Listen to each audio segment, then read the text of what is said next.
Good morning, good afternoon, and good evening. Welcome to RickyVillaTV in association with Shelfside Spurs and Spurswasian TV. How are we today? I hope everybody's well. It's a little bit grey over here in the Netherlands, as per usual at the moment. Not the nicest weather, but oh well, what can you say?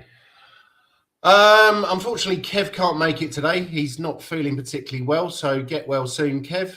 I think he's had a bit of a nightmare last night, so yeah. We hope to see you next week. I think that maybe Eugene will come on. Oh, yeah, there's Guy. Oi, oi. There's the stream yard link, Guy, if you want to come on, mate. It would be good to see you. Right, so let's start with on this day in Spurs history.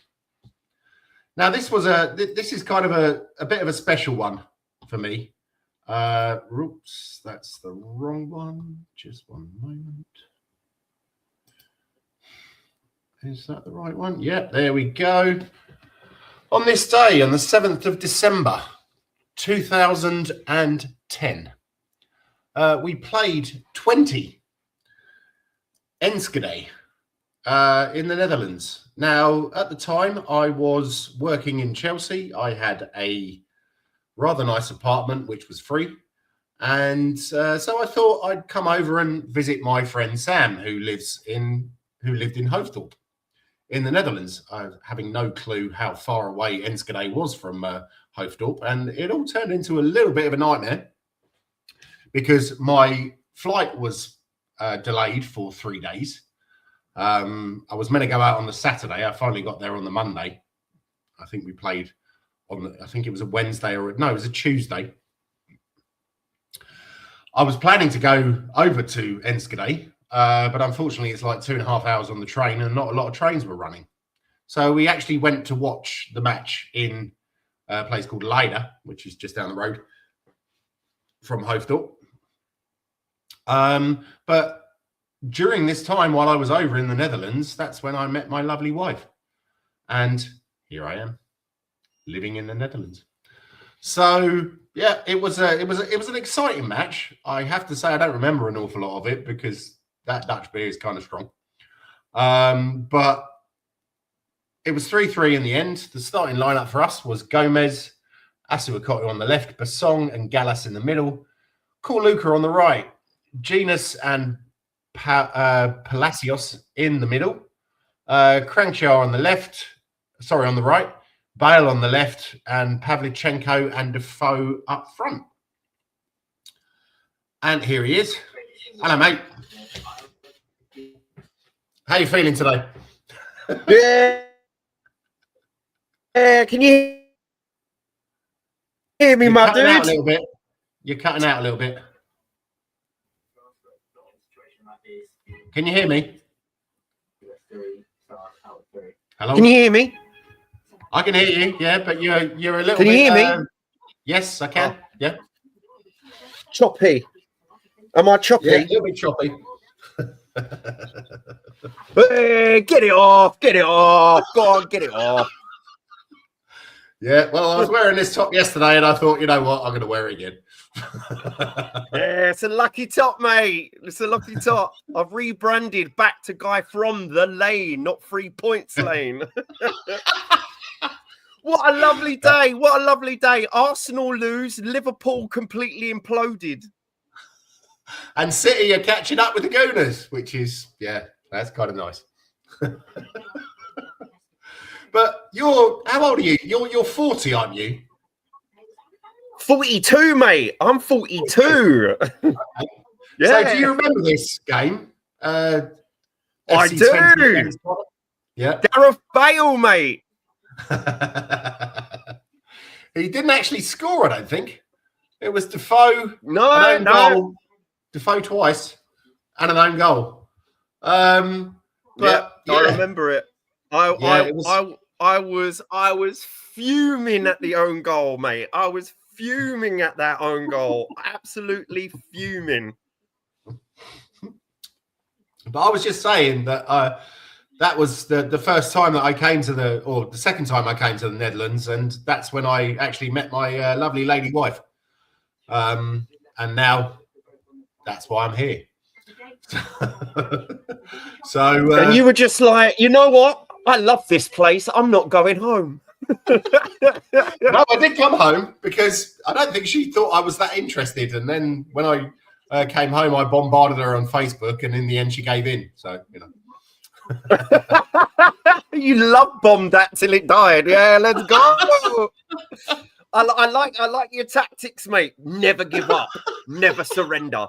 Yeah, you're not wrong. Well, it worked. It worked. Yeah, it certainly did. And I think what did we do? We qualified for the next round with this game. The foe scored twice. Crouchy and King came on, as did Lennon, Carlo Cudicini, Michael Dawson, Alan Hutton, bloody hell. Yeah. Those were the days. God. And we do you know what? I'm not gonna lie, this in the 2010s, you gotta realize, like, you know, we've been fans. Well, I've been a fan since 1991, right? So the 90s was dark. The 90s was well dark. Oh, 91 was a good year. 91 was the best year. Let's face it. Yeah. You know, and then 99. Like, that was a bittersweet year. That was a very bittersweet year. Well, we won a cup. Yeah, we won a cup, but you know, that little Judas had to run away like a little bitch, didn't he? A little cunt. Yeah. Anyway, but no, I honestly, for me, the Redknapp era, everyone goes on about the Poch era, yeah, but for me, the Redknapp era was the most fun I ever had as a Spurs fan. It was like, I don't know, it felt like the world was ours to take, if that makes sense.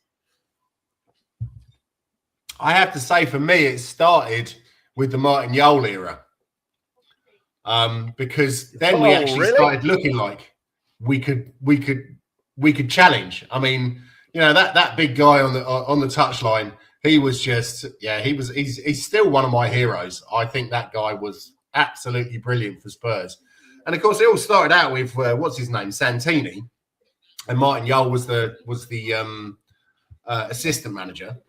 But Santini was just like, he didn't want Noah Paramo to go over the halfway line. It was kind of boring. And then Martin Jol came in and he's like, gosh, we've got to play some sexy football here, man. And that's what we did. And it was,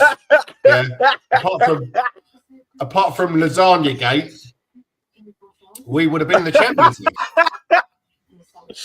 Oh, Lasagna Gate. I love the fact we still go on about Lasagna Gate to this day. It's hilarious. Yeah. See, here's the thing. This is what happens, right? To be honest, I have celiacs, right? So you know this. Okay. Most Norwegians and Scandinavians, we do not like the bread, right? So you know what I mean? It's just like, if I was playing back then, I'd be like, no, I'm good. I don't need no lasagna. I'll just have the chips, mate. You know what I mean? Oh, mate, I love the bread, the rye bread especially. Definitely. Absolutely love it. Right, let's move on to midweek. What did you think against the Toon? What did you think? Yeah, that was terrible. It was a complete shit show. Let's face it, that wasn't a pen. There's no way that was a pen. No. That was no way a pen. No way. It's just that Dan Burn was taller. If that's it. I thought it was a terrible performance, if I'm being honest. You know this about me. I take every draw as points loss. But if you put it in context, if you put in your optimistic hat on, which I rarely do. Yeah, you do. I don't. I'm effing and blinding at the touch, because you know my seat at the home stadium is 135, so I'm behind the manager and the players, so I'm giving it them. But no, but if you put it into context, put your like optimistic hat on, we got a point. We got a point from a very difficult away game. That bicycle kick. That was. I'm sorry. Forget Gareth Bale in that Champions League final. Forget that. No. It's all about Cuti Romero's bicycle kick, where he bicycle kicked it and it just p-rolled into the goal. I was watching it and I just saw every player just do this.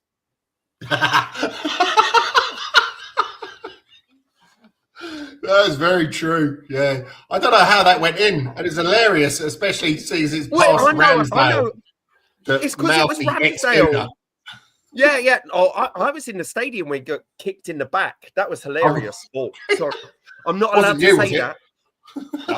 No, it was a little kid. Remember that little kid? Yeah, it supposed to be in it. But it did look an awful lot like Jay from the In-Betweeners. But yeah, no, it was.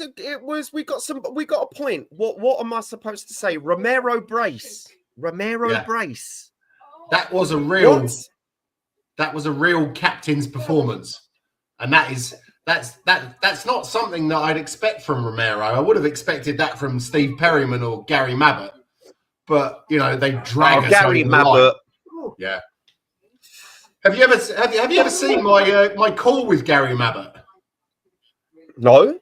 I was having a bit of a tough time. My old dear wasn't very well, and it was around COVID time and stuff like that. And a lady who I'm on the on a website with, I think she contacted my wife and said, "Look, I know that Jens loves Gary Mabbott, Ricky Jens. Do you think he'd appreciate a call from him?" And so, I came home from work. And my wife was like, "Are you settled? Are you good?" I'm like, "I don't understand what's going on." My phone rang, and it was an English number. And she said, "You better answer that." And I answered it. He said, "Hello, Jens. It's Gary Mabbott." And I'm like, "Hello, Gary." Gary Mabbott always features in my all-time Spurs 11. And most people are like, "Who's Gary Mabbott? Who's Gary Mabbott?" I'm like, "Get out of here. Man, you lucky motherfucker." He's to me he's like a personal hero, man. Luckily I've been able to meet Ledley King. I've met Ledley King. Yeah. I went onto the stadium tour. I paid a bit of money, and Ledley King was doing the tour, and I couldn't stop hugging him. I was like, "I'm so sorry, man. You gave us so many trophies. I know we don't have a lot, you know what I mean?" So it's just like, "Mate, you are a legend. You are a legend." Because I used to live in Mile End. I used to live in Mile End and Bow. Yeah, I used to be an East London lad. Right. So I used to, every time, in that area in Mile End, his little statue is in a really nice little park near the canal. Every time I take I'll take a girl down there for a romantic walk, and I'll be like, "Hey, just give me a minute. I need to go pay respects." And they'll be like, "Who is that?" I'm like, "It's Ledley it's the king. It's the king." Oh, ain't that the truth now? Yeah, because he played for Senrab out there, didn't he? He was I think he was. Yeah, he was born somewhere in East London, but luckily he came up north. Yeah. He's a local hero. This is the thing is, where I am now, Eze is a local hero because he's from this area. All right. Okay. He plays. He played five-a-side where I used to play five-a-side. I've never met Eze, but we used to play at the same pitch. It's Did he ever play for Charlton? I don't think Eze did. I think he was. They got to realise Charlton's catchment area for players is the biggest in Southeast London. Oh, really? It's the biggest catchment area in Southeast London. Oh, I love a bit of Charlton. Unfortunately, their match was postponed. Someone had a heart attack in the stadium, mate. Ouch. That's not good. Is he okay? Yeah, he's okay. But yeah, unfortunately, the match was abandoned. But yeah, no, back to this game, man. This game was a shit show. Hey, Eugene. How are you, mate? Hi, guys. Can you hear me? Can you hear me clearly? Yeah, we can hear you, man. Yeah. How's it going? Yeah. How's everyone doing? Yeah, I'm working, but I'm just taking a short break as usual. right, for the show. Yay! It's a good weekend for us. At last. Arsenal in the mud, and Liverpool have completely imploded, mate. Liverpool have completely imploded. Imagine if Harry Kane came out and said, "Oh, I got benched once, therefore the club is throwing me under the bus." What a whingy little cunt! What a whingy little cunt! Who's that? Sorry, who's that? No, I've been telling all the Liverpool fans, right? Okay. Wow. Yeah. He came out. Like he came out and made a statement. Yeah, I've been telling all the Liverpool fans, right, guys, right? They should have sold Salah. They should have sold VVD, right, this summer, right, and cashed out and let Slot do his rebuild. You get what I'm saying? And the best part is, right, they should have sold Diaz to Bayern Munich. You get what I'm saying? They made the biggest mistake in their footballing career. Yeah, he's on fire at Bayern. Yeah, they should have sold Salah, keep Diaz, right, and build from there. Right, and get the proper right winger. You get what I'm saying? I don't know. It is what it is, right? The Egyptian king, right? Most probably he's gonna turn into a mummy soon. Not a big fan, to be honest. Never liked him. Ever since his days at Chelsea. He's a passenger. Yeah. He's a passenger. Yeah, he scored a lot of goals though, hasn't he? Yeah, but the thing is, I was at the stadium in 2019, mate. I was at the 2019 stadium for that Champions League final. I hate Liverpool with a passion. They're dippers and will always be dippers to me. Yeah, no, that's true. Yeah. When I was growing up in Buckinghamshire, the closest team to us, or the closest team that was any good, was Watford. Yeah, and I had a mate who was a big Watford fan, and then all of a sudden, John Barnes left Watford and went to Liverpool, and all of a sudden he was a big Liverpool fan. And I'm like, "What? You're supporting players now? Is it? Yeah, Player FC. Yeah, I'm not a Liverpool. I'm not a Watford fan. I'm a John Barnes fan, and I still remind him of that to this day. And I'm just like, seriously, how can you support a player rather than support a team? Doesn't make sense to me. But that's what's happening now, isn't it? With Messi and Ronaldo. I support Ronaldo. I just want to see Ronaldo. There's fucking 21 other players on the pitch. Well, here's the thing. People say to me, you know this, Eugene. People say to me, "Oh, you only support Bayern Munich because of Harry Kane." And I'm like, no. Oh, Thomas Muller. Okay. That's interesting. Great player. How did that come about? Yeah. How did that come about, guy?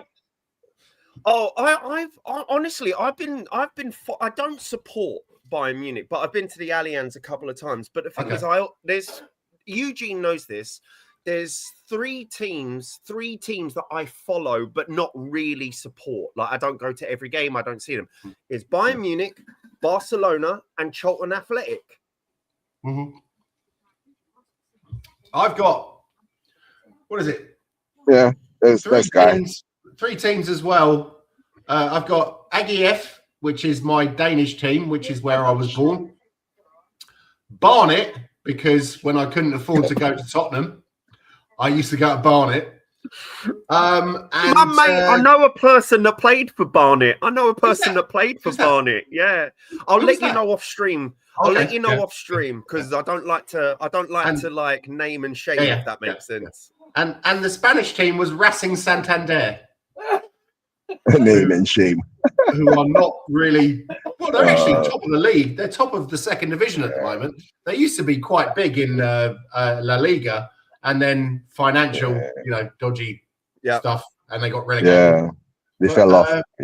So anyway, Eugene, I know that you're on borrowed time. So we were just talking about Toon, but let's talk about Brentford yesterday. What did you think?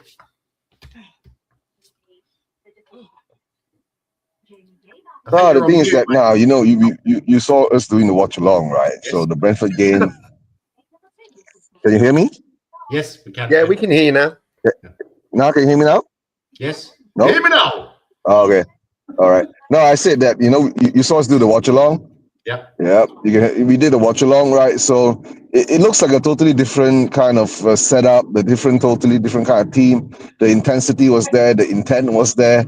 I don't know. All I can say now is, right, we put up a performance yesterday, which was, how would you call, a credible performance, right? Let's hope that continues,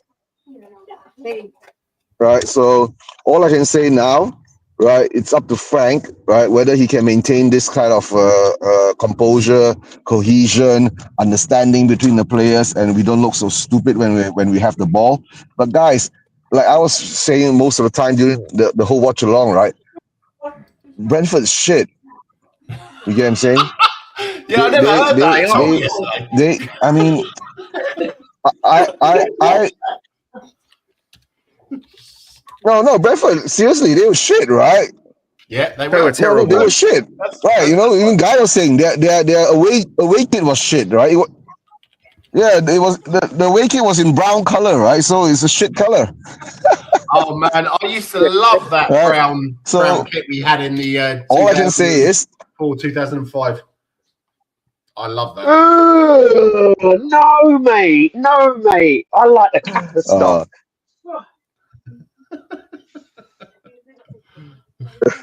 Sorry, carry on, Eugene. Sorry. Oh dear.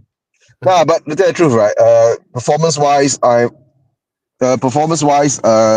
I'm happy. Even if Brentford was shit, at least we weren't shit, right? That's the most important thing. We showed up, we put on the pressure, and the best part is that we did it for most entire of the game. You know, we didn't have lapse of concentration.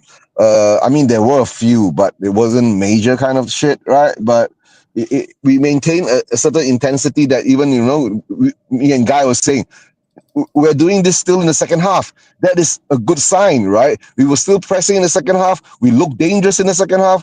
We could have gotten at least two more goals if, our strikers were more clinical, right? Watching Xavi Simons playing a full 90 minutes is a positive because he usually gets pulled off. You get what I'm saying? And Archie Gray getting 90 minutes too, right?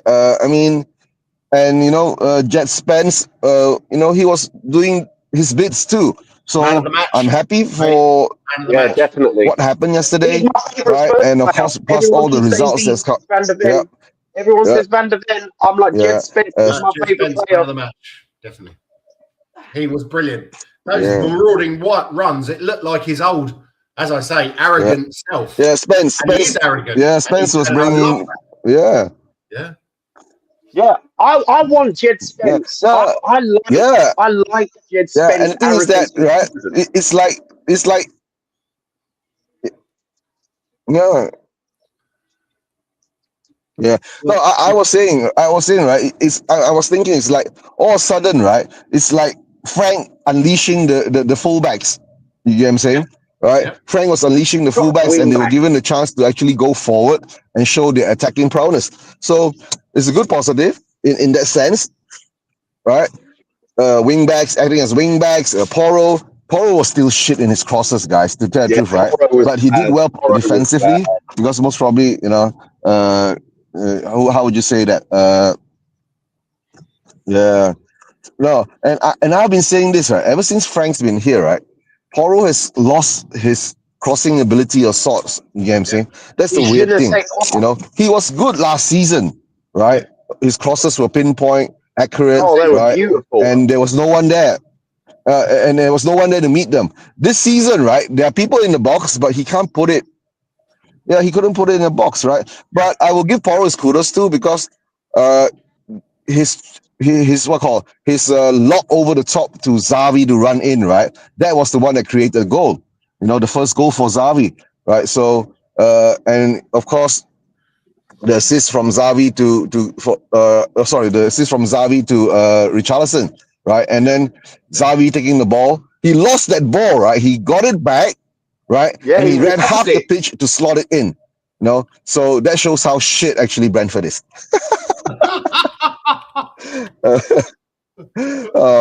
But guys, I'm really happy, right? I haven't felt this kind of happiness in such a long time, right?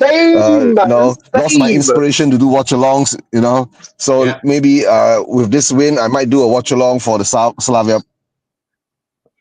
Yeah. Right. They will do the watch along for the bro. I have to wake up at 4 a.m. in the morning, right? I mean 3:30 a.m., 3 a.m. in the morning, or stay awake the whole morning, right? Malaysian time, right? Just to do a watch along, right? And go to sleep at around 6 or 7 a.m. and wake up again the next 5 hours to go to work. It takes a lot of you. And if it's not worth it, why do it? You get what I'm saying? Yeah, But exactly, mate. the only thing is now is that we want to see consistency, right? Mhm. The Brentford game, I will put it in the category, okay, we showed the performance that we wanted, the intensity that we wanted. Now is what I want is the consistency. That's it, right? If we can show we can do that, right, at least every game, okay? But of course, there'll be some tough games that we might not be able to do that, but at least we show the intent to attack. You get what I'm saying? Not just to be on the field and do nothing. You know what I'm saying? So at least we're playing football again. That's the most important thing. Playing football again. That's the most important thing, right? But guys, I'm happy.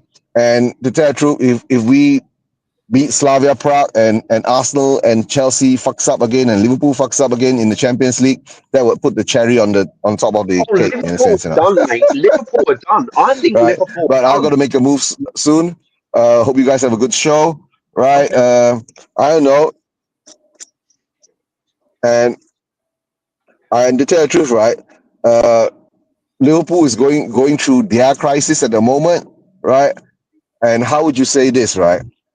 If the fans can't, I don't want to say this, right? Being a Spurs fan, right, and having to defend Ange most of the time after he won a Europa League, right? You defended For him. fuck's I sakes, didn't. guys, Slot won you the Premier League, and you're gonna listen to a player instead of a manager? My God!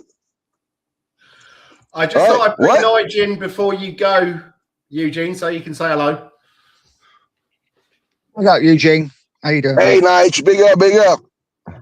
Hey, Nige, this is my YouTube agent, mate. This is my Nige, YouTube. big up, big up. Right. So I'm saying that I don't understand what's wrong with football. With what? I'm sorry, we missed that. So all I'm gonna say now is that, right, there's really something wrong with football nowadays, right? If you are gonna side, I said there's really something wrong with football nowadays, right? If you're gonna side, right, a 34-year-old player and not believe in your manager, right, I think it's over. Then player power has taken over, right? And it is what it is. So all the best to Slot, right? If he can't get it together, he'll get sacked, and most probably, I don't know, if Frank doesn't produce consistent performances and we go down the league or something, right? Maybe he'll be our next manager. Slot in. Slot in. Okay, yeah. Liverpool ain't gonna get relegated, right? It's like asking Spurs to get relegated too. All right, guys. Take it. Oh, he's gone. Oh, yeah. Okay. Well, sorry. Welcome, Nige. How are you, mate? Hey, Nige. Pleasure to have you on. I'm good, mate. I'm good, mate. Sorry, I'm a bit late. No worries. No worries. We were just we were doing on this day in history, which was the Defoe brace, which was 3-3. Which is actually the reason that I'm in the Netherlands, because when I came over to watch this game, I met a woman in the Netherlands, and yeah. So, you met a woman, Nige. You met a woman. Oh my God, he met a woman. Would you fucking Adam and Eve, mate? I mean, yeah, he's got some social skills, mate. He's got some social skills. Apparently, all you got to do is just message them until they relent. That's very true. Yeah. But anyway, Nige, let's talk about yesterday. What did you think? This is an interesting point from I want to drink from your whatever.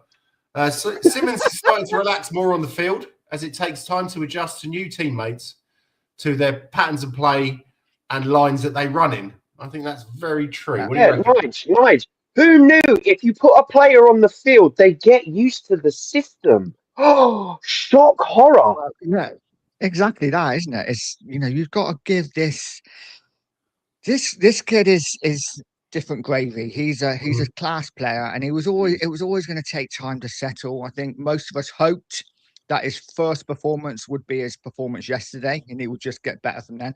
But it was always going to take him time, and I thought he was absolutely fantastic yesterday. For me, easily his best game in a Spurs shirt. Even the first goal. Look at his run. People saying about Oh, it's amazing. Which was a really good ball, but the run was fantastic. And yeah, I thought all round yesterday so much better. My only one criticism, and it's just one little one, and that is Romero on another day could have put us in trouble. Yeah. As much as I love him, he's got to stop those stupid tackles, because for me it was a yellow, but you know, I thought it could have been. Oh, yeah, it was a bit. It was a bit. It was kind of an orange, wasn't it? In between, yeah. You know, it could have gone either way. No, that's true. That is true. But also, Nige, quick one. Here's the thing about Spurs fans, right? Right, we're all old. We're all YouTube unks, as the kids call us, right? Do we remember Modric's first season? Not good. Sonny's first season. Not good. Redknapp played him out on the left. So, also Gareth Bale's first season. Not good. First two or three seasons. I think it was. Yeah. I don't think we won for how many games when he was in the team? Oh, they were calling him a curse. Do you remember the Gareth Bale curse? Look, Redknapp was going to send him to Nottingham Forest, wasn't he? Yeah, I remember Spurs fans calling him a curse. Oh, yeah. Gareth Bale's on the pitch. We're going to lose. Yeah.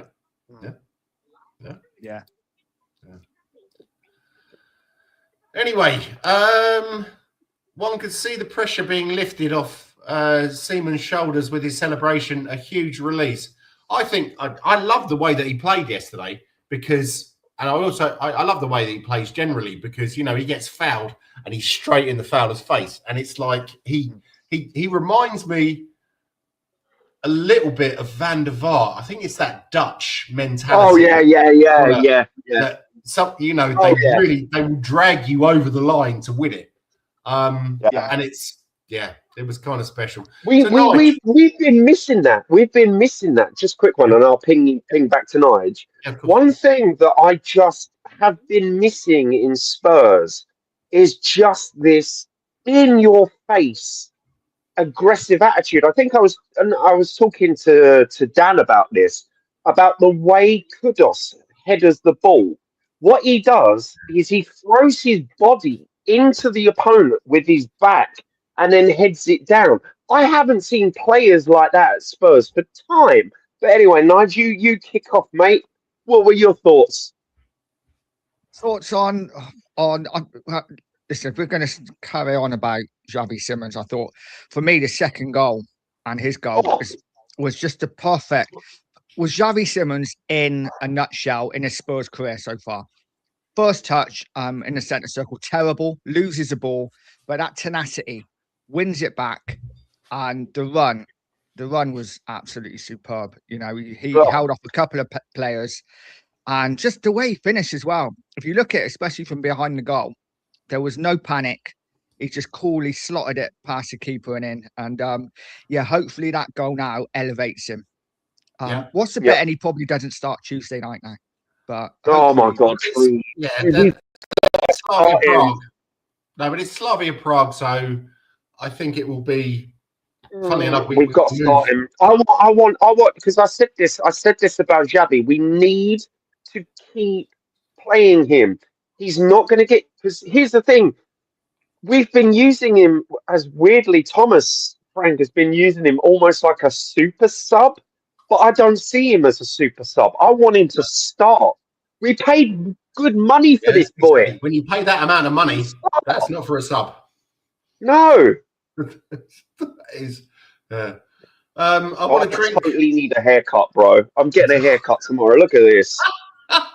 Look it's at all right, mate. When you this. get to my age, you lose it all. It's fine. I was going to say, for that much, Hal. I want to drink said Kudos did good yesterday, but he's still frustrating with his choice of pass in the final third, and he has a bad habit of doing too much with the ball. But seriously, did you see that piece of skill that he did, where he knocked it between his 2 feet and then went past 2 defenders. That was that's what I watch football for. That is what I watch.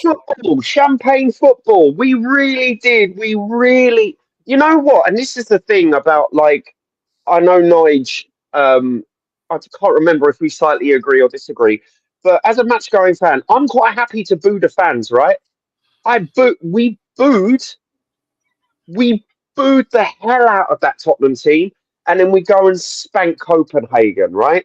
We booed the hell out of this team, and then go put in good performances.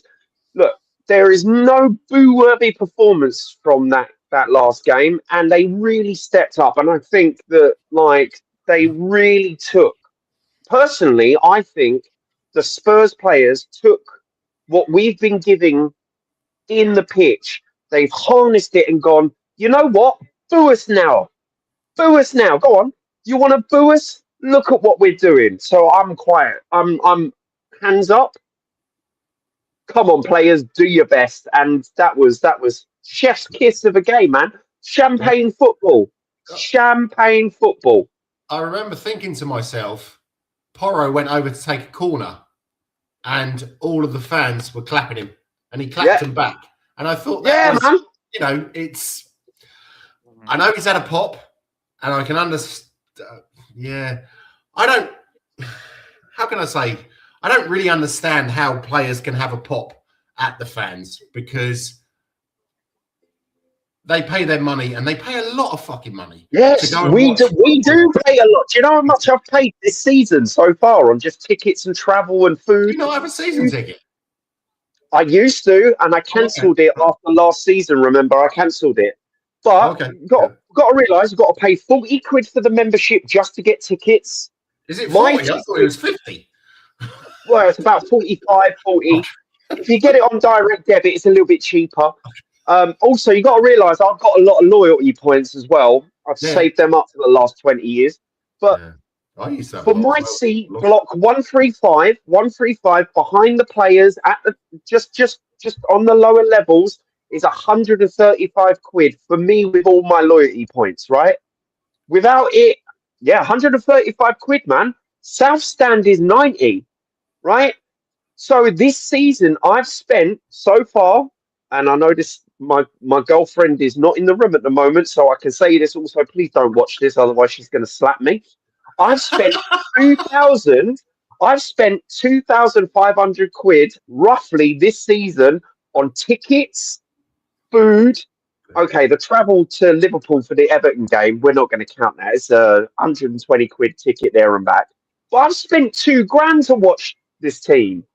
Yeah. Like, you know what I mean? I'm expecting some good wins, you know what I mean? So if you're having a go at me, you can get fucked. You know what I mean? Yeah. Gordon Bennett, when I used to go in the early 2000s, or sort of 30 quid a ticket, and I was like, block 32, lovely jubbly, or block 34 right at the back. It was 30 quid. That won't even get you to a Charlton match. Charlton matches are 35 quid, but that's an old school stadium, proper turnstiles. You know what I mean? Yeah. You know, jumpers for goalposts, that kind of shit. Yeah, when I used to go, it was probably 60 quid for 2 tickets. Really? Back in the 90s. Yeah. Crazy. Yeah. Which part of the West Country are you from, Nige? So I'm about 20 minutes from Bath. I'm in a little town called Trowbridge. Oh, okay. I've been to Bath. I had a girlfriend, a goth girlfriend from Bath. She was the poshest girl I've ever. How do I say this? The poshest girl I've ever been through. Let's just say that. This is a family show, bruv. Seriously. No, my parent, or my dad lives down in on Dartmoor, so we've come through Bath quite a few times. I would have loved to have stopped there. That's a beautiful city. Yeah, it is lovely. It is lovely. So how and when and why do you follow the Spurs? like probably most people, I didn't have a choice. My dad. I had a choice. I chose this life. I actively chose this life. I feel like I'm the only Spurs fan that chose Spurs. But go on, Nigel. Yeah, no, I didn't have a choice. My dad sat me in front of the TV, 1981 Cup final, and he says, "Right, son, do you want to win?" And I said, "I want the team in blue to win, Dad." Which I got a short, sharp smack to the back of the head, and a "No, you effing well don't," and the rest is history. So yeah, no choice from me. Was your dad from London, or? He was a Londoner, yeah, but he was closer to Arsenal actually. But at the time, Jimmy Greaves played for Spurs, and he was in love with Jimmy Greaves. So. Knowledge. I lived in Holloway Road for 3 years. It was hell. It was hell. The thing is, because here's the thing with all football stadiums, right? Locals, football stadiums give out free tickets and like discounted tickets to the locals. So I'd get emails from the filth going, "Do you want to come see Highbury? Do you want to come see at the Emirates?" I'm like, "Get out of here! I'm not doing this."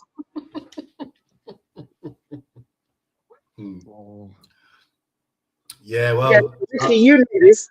I became a Spursy boy because I watched Italia '90. I was more into international football as a kid. okay. Like I was an England fan through and through, and then you had Gary Lineker, Gascoigne in that '99 final because I was like, right, that's it. I've staked my claim now. That's it. I'm Spurs through and through. I'm TTID, mate. And I've got 50 jerseys later, and we've got a European Cup last year. So you know what? I don't think it's that bad. I don't think it was that bad. No, I can remember in '91 when I was it was 91 when I was at school. I went to school in Hertfordshire. Oh God! And all of a sudden, all of these girls in my class were like, "Oh, you support Tottenham?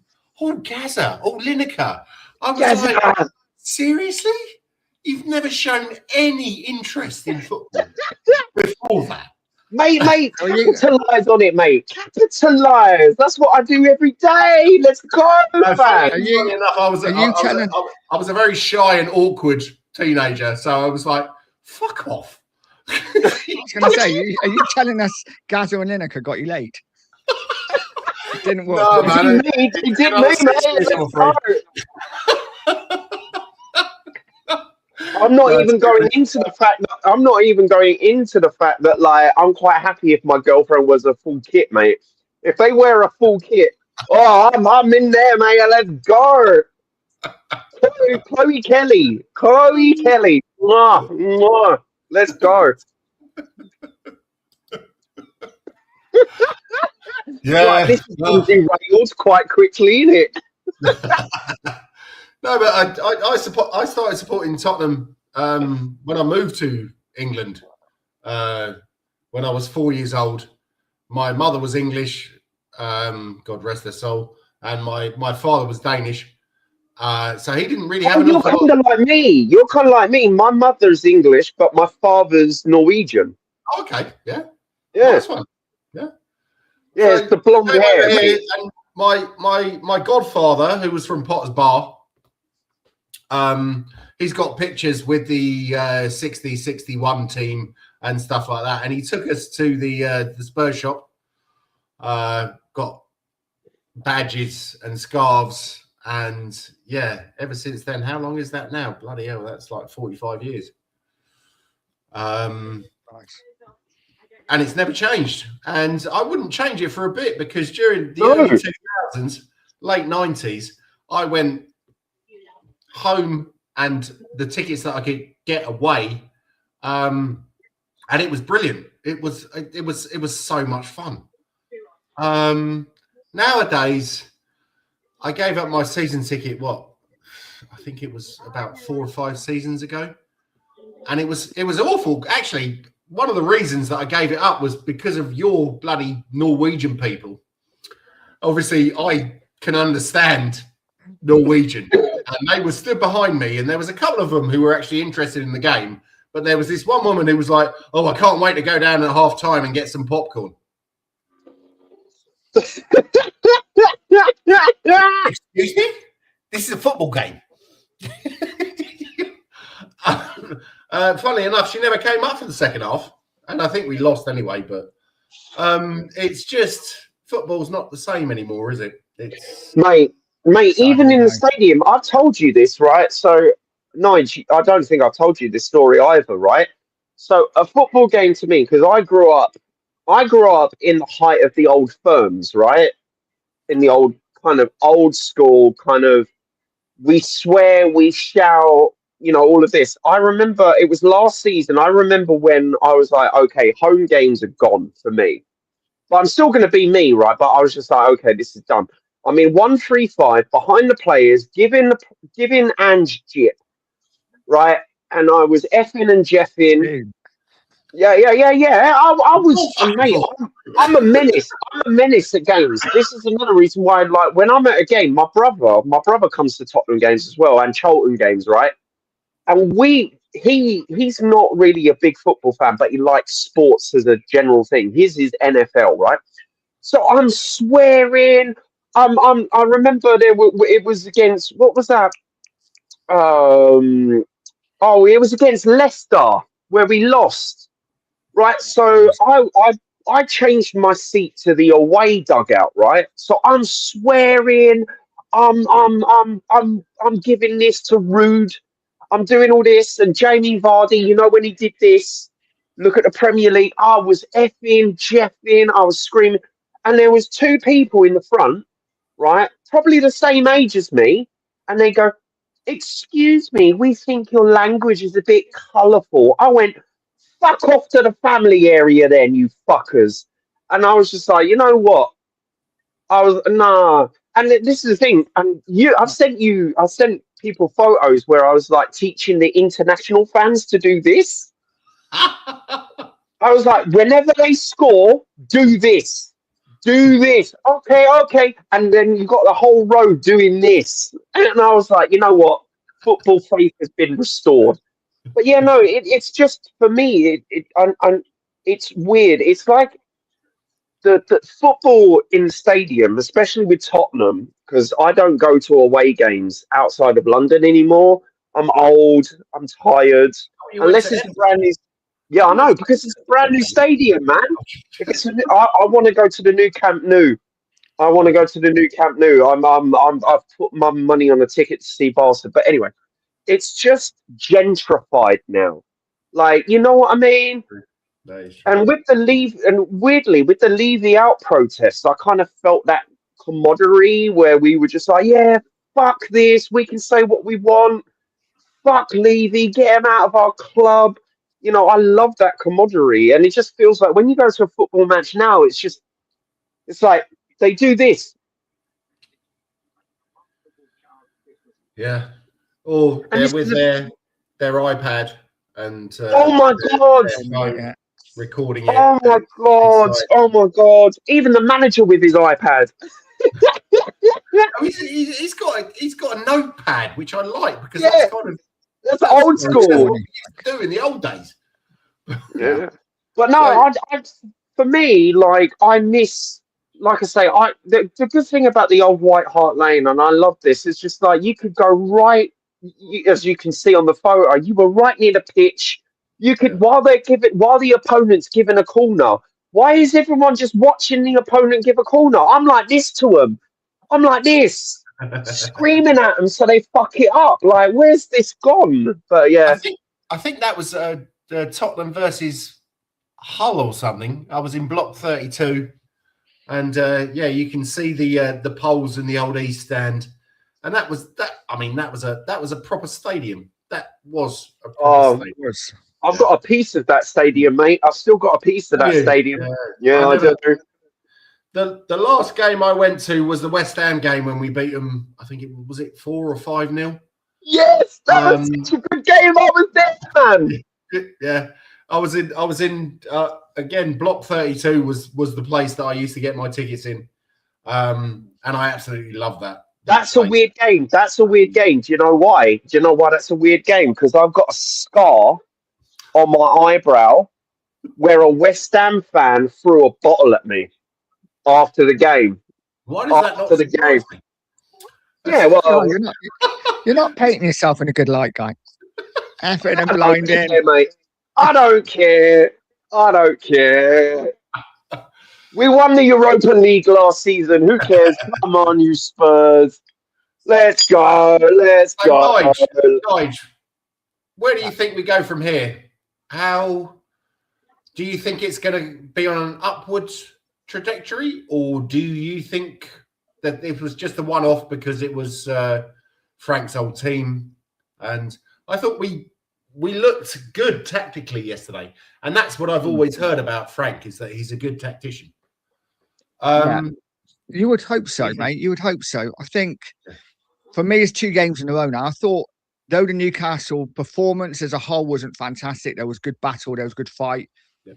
So often Spurs have done that, haven't they? And next game we're back to normal again. Yes. So for yesterday to perform like we did, and it was a good performance. I was listening a little bit before I came in, and I heard Eugene saying, "Yeah, Brentford are shit." It's like, but sometimes you got to give the club credit. Yeah, you know, we played well, and Brentford are a decent side. They're not great away from home, but they win a lot of games at home. And listen, we haven't been great at home, so there's every chance Brentford will come and beat us. But I thought it was a really good performance, and hopefully now, going forward, we can build on that. We need to carry it on Champions League against Slavia Prague, and I think we've got Forest away, haven't we, next? Yes. You know, and there's no reason why we can't go down and get a result, because Forest are not pulling up any trees at the moment. Yeah. Well, talking about Slavia Prague, I was looking at that earlier, and we played them at home in 2007 and 2008, which I'm pretty sure I was there.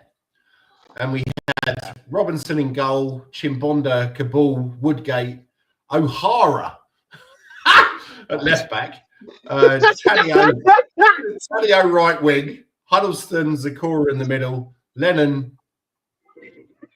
Sorry, I think I'm looking at this. Yeah, Lennon was left wing, I think, and Berbatov and Bent up front. And we only drew with them, but we went through because we beat them 2-1 in Prague. Now, does anyone know anything about Slavia Prague? Does anyone? Because I have to say, I don't watch an awful lot of other. I've been to Prague. I've had a couple of girlfriends. Dirty so-and-so. Yeah, I've been to Prague. I had a couple of girlfriends from Prague, but I don't know them at all, to be honest. Yeah. I know more about Bodo Glimt than Prague. When we faced Bodo Glimt, everyone was talking absolute shambles about that team, and I was like, no. But yeah, no, Slavia Prague, I don't know anything at all. Oh, God. He looks amazing. Go on, look. Don't be camera shy. Well, looking at it, they're top of the league. Naked. Well, they're decent. They're a decent team, but at home we should have more than enough for them. I don't know how they're doing in the Champions League. Actually, No, I haven't checked that either. But they're top of their league apparently. Let's have a look. See if I can find something.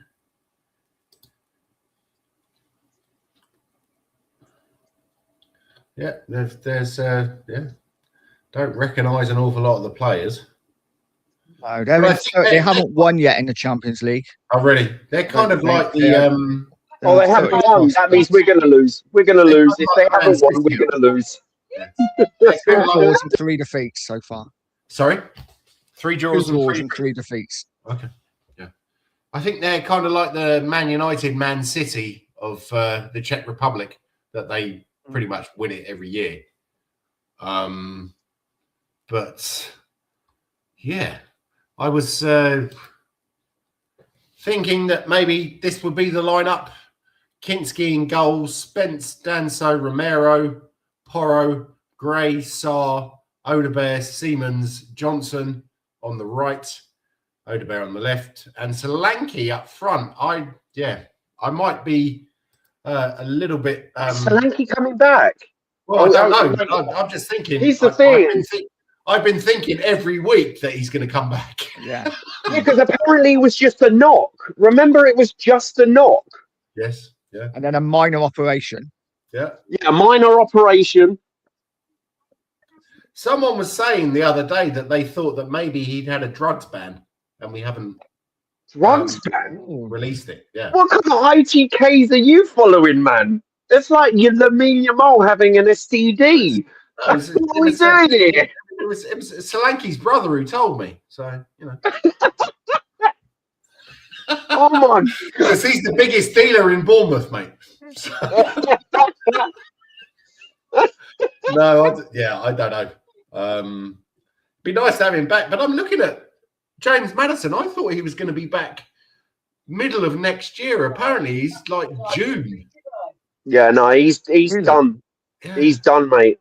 Have you been following his YouTube? He went to the same surgeon that fixed. Remember, I said to you I had a motorbike accident and I completely shattered my knee. He went to the same surgeon I went to get my knee reconstructed, which was kind of weird. It cost me a lot of money back then. 20 years ago, it cost me nearly 100 grand to walk again. Yeah, I can walk and still play football. But here's the thing. Physiotherapy. People don't know this.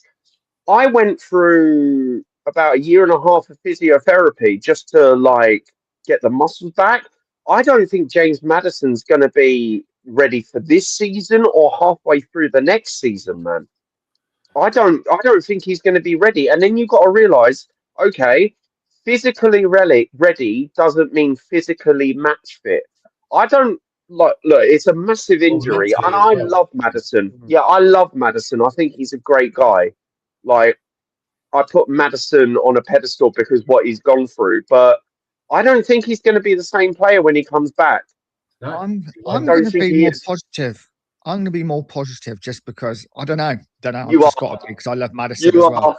But I'm just like, he did the same sort of injury Bentancur did, didn't he? But Bentancur did it and he did it worse, I think, apparently. So, and Dragerson, as well. Yeah, so and they both come back. I mean, Bentancur maybe not the same player he was, but I'm hopeful. I'm hopeful that Maddison will come back. Maybe even a better player. Maybe. Probably not, but... Oh, yeah, no, I'm hopeful. I just think, you know, like how Harry Kane's game has changed for Bayern Munich. Like, he plays more deep. He plays more in the midfield and defensively. He's an amazing player, but his game has changed due to his age. And I think that Maddison's game is gonna change when he comes back. I just think it's gonna change. I rate him. Look, I love Maddison. I think Maddison is our second. Well, I'll say this. In the modern era, I think he's our second best 10 that we've had. But I think his game's going to change, and I'm looking forward to it. I want Maddison back on the pitch. He wants him back on the pitch, you know. But I'm looking forward to it. I'm optimistic, but I just think his game is going to change. Do you know? Yeah, maybe. Do you know what? One of the reasons I love Maddison so much quickly is just because, a bit like Van der Vaart did, he gets Spurs. He knows what to say to get the fans on side. You know, I love that. But remember, Nige, everyone hated that signing because he shitted on Spurs when on his. That's what I was just about to say. That's why I'm not particularly keen on him. Oh, whatever. You got to realise footballers are mercenaries, man. No, I love the mouthiness. Do you remember in his first season? I can't remember if you guys were at the game or can remember this.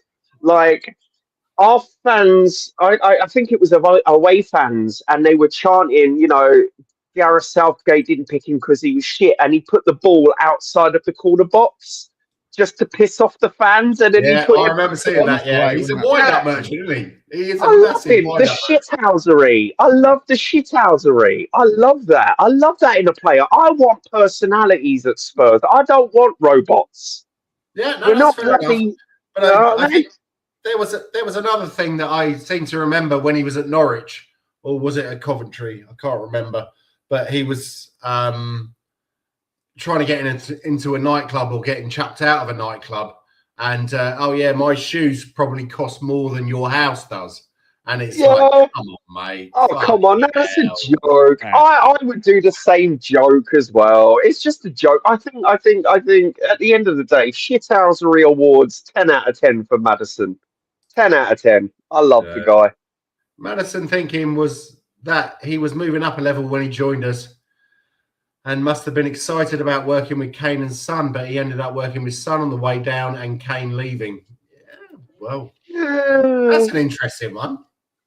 Do you think he's not excited about working with Solanke? Solanke's a decent forward. Kudos.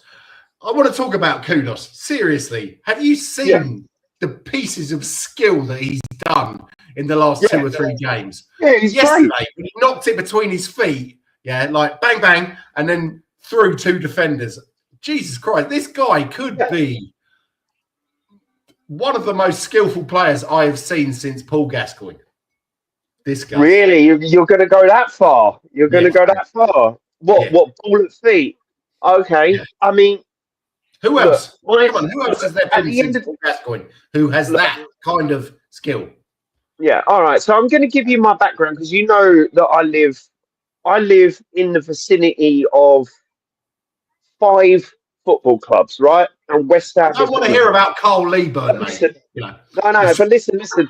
I remember all of the West Ham fans telling me, "Oh, you've signed a dud. Oh, he's shit. You've signed a dud. Oh no, go on, you can have him." Yeah, we've got him, and he's amazing. He's amazing. But ball at feet. I wouldn't go Gascoigne level, mate. But I like him at Spurs. I want him at Spurs. Extend his contract for 20 years, mate. Let's go. Yeah, I like Kudos. He's a top player. So much skill is unreal. He can be frustrating though at the same time, right? He can be a little frustrating. Maybe takes on a player too many. But you know what? Yesterday he was doing something that I haven't seen him do for a long time, and that was get the ball out of his feet and cross it early, which is so much better. Yeah, but so much skill. But looking at players with skill, different kind of player. But Berbatov, man, what a player! Yeah, that's skill true. he had. Well, here's the thing, and everyone says that I need to pause. Bring me someone else. Who else have you seen who can do stuff like that? I've seen Darren Anderson do stuff like that. I've seen Darren Anderson. Gareth Bale. Yeah. Gareth Bale done it. I wouldn't say Wingers. Darren Anderson was head down the wing and cross the ball over. Yeah, but he did have moments. See, I'm sorry, Nige knows this. I'm an Anderson fanboy, so I met him in Watford one evening, and there was an awful lot of Arsenal fans around about at the time, and he had a big bouncer with him and a couple of his friends, and the bouncer was like, "Boys, you know me, you don't mess around." I was like, "Right, Nazar, come on, you Spurs," and he gave me a big smile, and I think he. Yes. But yeah, no, I keep getting a pause for this, but Kudos is very ball hungry. He's so on the ball; it's unbelievable. I love it. I love it. I love watching him play. I think that he's made a massive impact for Spurs, and I just love his physicality, and he's just so strong, isn't he? He's a beast. I'm not saying that he is like Gaza, but some of those moves that he does, and it's not as consistent as Gaza, but some of those moves that he does, he's just like, fuck me, this is taking me back to the 90s. He can get out of tight spaces, can't he? If he's got 2 or 3 around him, you think, what you're going to do? He can just get out. Yeah, and he's quite happy to meg people, and that's what I love. Yeah, I love it. And he's quite happy. That's why I started watching football, to see entertaining stuff. I don't want to see defensive stuff. I don't want to watch Conte. I don't want to watch Mourinho. I want to watch. Yeah, not even. I never liked Ange that much. If Ange had actually sorted it out with the defense, then I would have loved to have watched that. But I think Ange ball is a complete myth. Ange ball was a myth. Ange is a fraud. Ange is a fraud. Totally a fraud.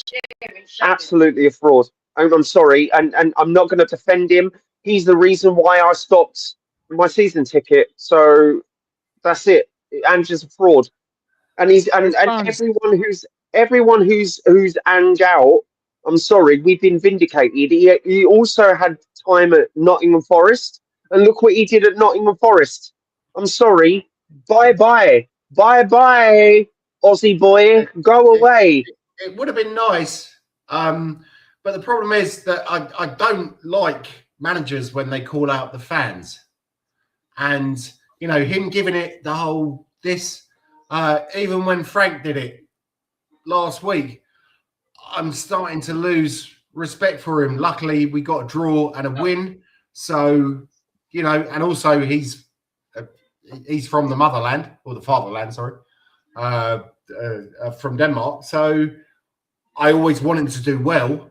But when you start calling out the fans... Yeah, don't tell me I'm not a true Spurs fan because I boo someone. Booing and cheering has been part. I keep saying this to people and they don't get it. They all get wrapped up in this Talk Sports, Sky Sports mentality. We boo and we cheer when we want. You show us the goods, we applaud it. You show us your shit, we're gonna boo you. Simple as, mate.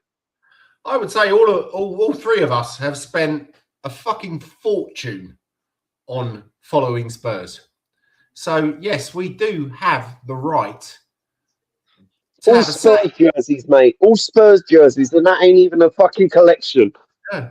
So, it's when you get players like Pedro Porro, who was absolutely outstanding. Was it last season or the season before? Absolutely brilliant. But this season, he's done very little, and he's coming out and he's calling out the fans. It's like, I'm sorry, mate, I've been here over 40 years. You've been here for 3 or 4 years.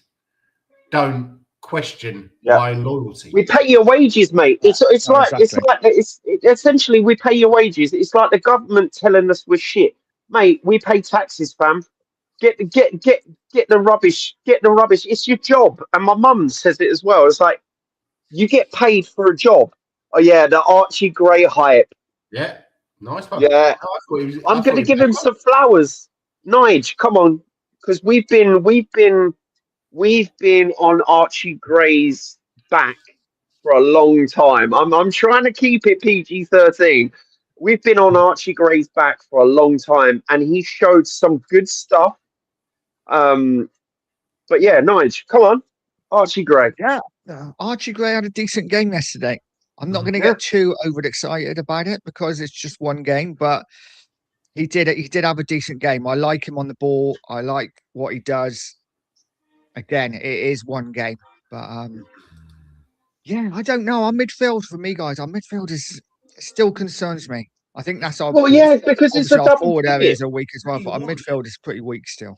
Yeah, it's a double pivot. Frank. Unless he plays like he's played a 4-3-3 in the past, right? But the thing is, our midfield is a double pivot, and one of the worst things as Spurs do under Frank is the build-up.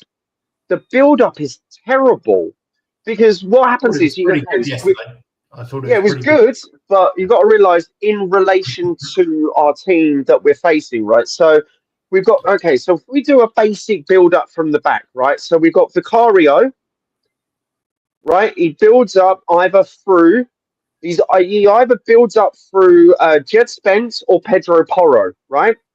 So Pedro Porro or Jed Spence, who are they going to give it to? That double pivot of Bentancur and Paulinho, usually, right? And Bentancur cannot progress the ball forward accurately. I'm sorry, accurate forward passes, bad, right? So then either it's Paulinho. Okay, well, Paulinho isn't really a good ball progressor either, right?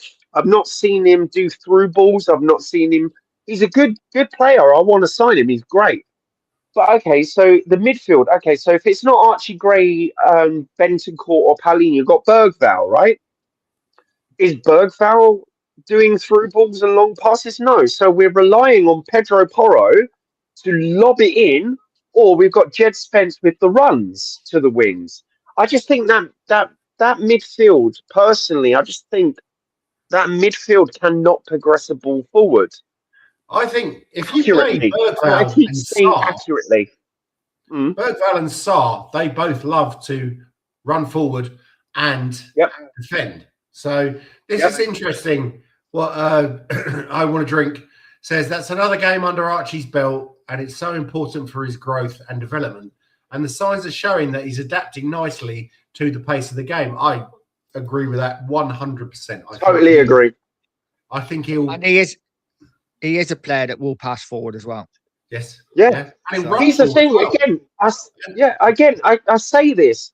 Oh, it's really weird. We give players a starting 90. Okay, they might get subbed on. When I say starting 90, starting 11. It's really weird. We give these players a start and they get a feel for the game.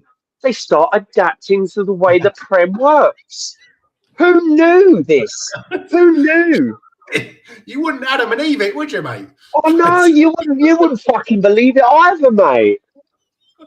Jesus Christ, it's almost like confidence building. You know what I mean?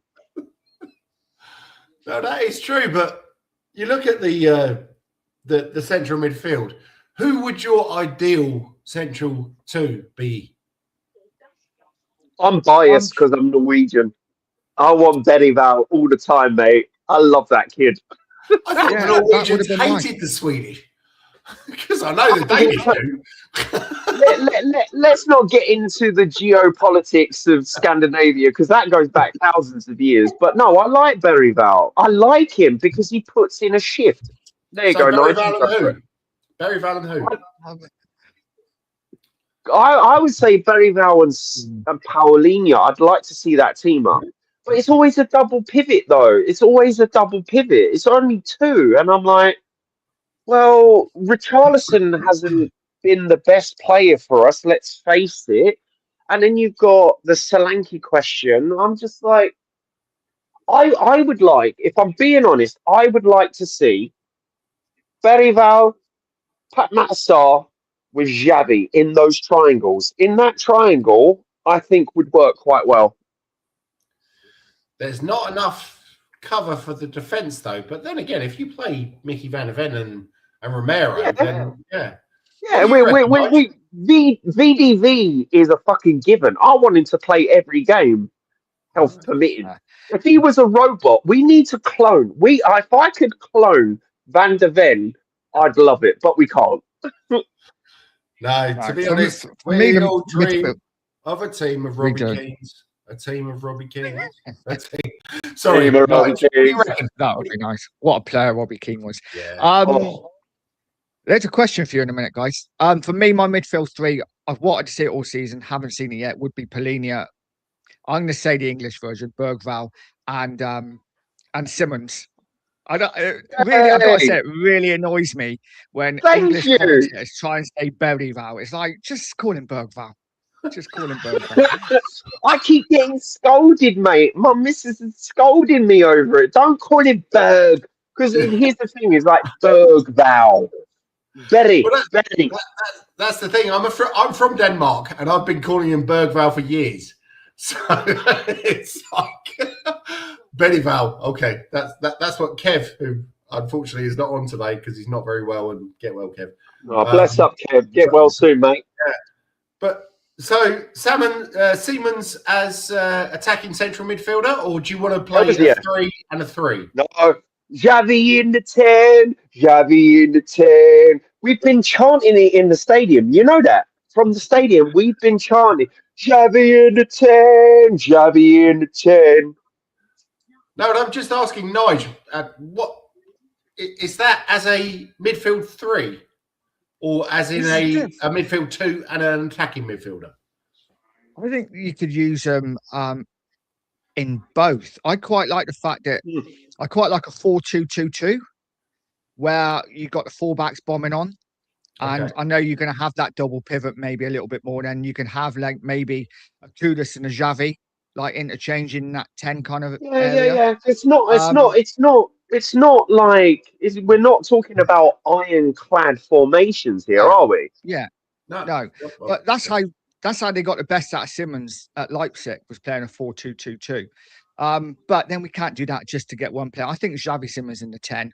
With Bergvall, I'd like to see Berival just as your box-to-box midfielder, getting around the pitch. And Polina then just sitting there. Yeah. I agree, Nige. We're on the same wavelength. Let's go. This is an interesting point as well. these younger lads will do much better next season. Just wait and see. And Mikey Moore is scoring goals, and it looks More, like he's more. How do you like it? How do you like it? More, more. I remember that chant. Mikey Moore coming back, and Donnelly and Dorrington and Vuskovic. Do you think they'll be part of the first 11 or the squad next season? Vuskovic probably. 100%. Not sure about Moore. I think we'd have to get rid of. I haven't got a problem with Moore coming into the squad, but we'd have to get rid of the likes of Tell to supplement that. I think because we do need that left-sided player in January for me, 100%. So I don't know if we're going to spend 70, 80 million on a Semenyo, say. Then I think it'd be pointless. Oh, not back. this again. Come on, Nige. Come on, You never Nige. know, Oh, mate. remember we were part of that stream with the crash out with the Eze and all of that. It's like if we don't get these two players, I'm not supporting Spurs. It wasn't you, it was one of our friends, and I was like, but it's just two players. It's one fine. of our friends. Yeah. I don't name and shame on that. Was it Barry by any chance? No.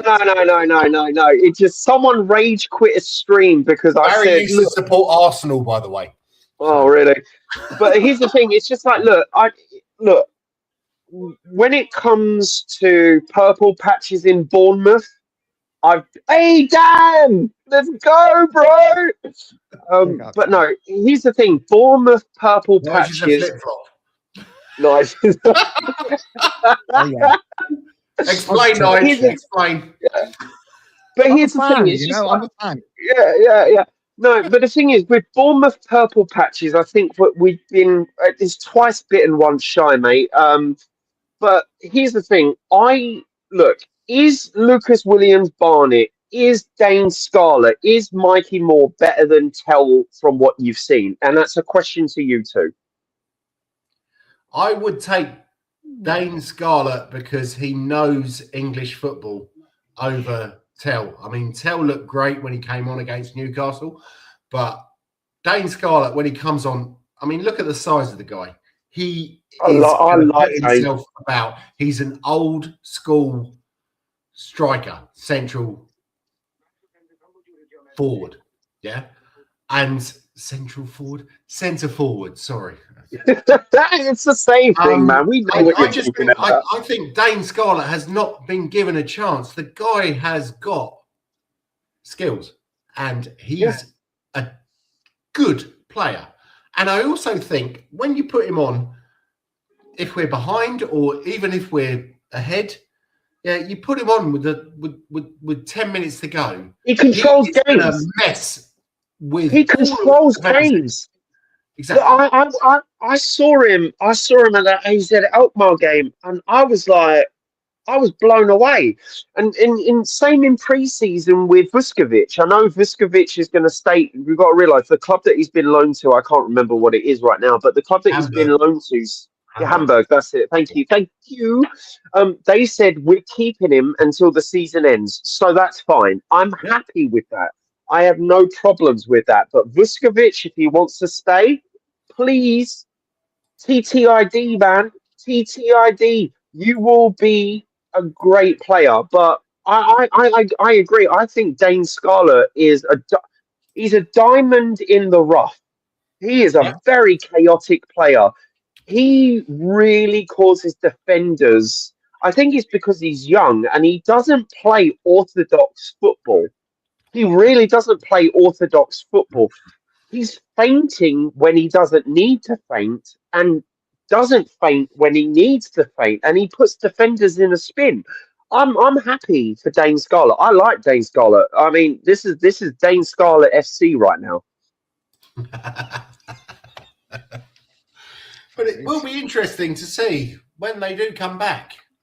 Do you think many of them will get a chance? I mean, Nige, what do you think? Donnelly, Dorrington, Mikey Moore, these guys. I mean, obviously Dorrington and Mikey Moore are in Scotland, and the Scottish League is not the greatest, but they seem to be. Dorrington is not even getting matches. I mean, I follow Scottish football.